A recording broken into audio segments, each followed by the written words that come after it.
Wow. One. At syempre, kakain tayo ng hapunan, kailangan masarap ang ulam. Bumili ako ng igado at kasama rin sila.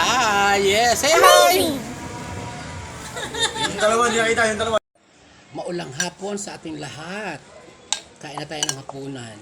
Ang aking ulam ay igado. Ang paborito kong igado. Kaya tara na, kumain na tayo. Jarara!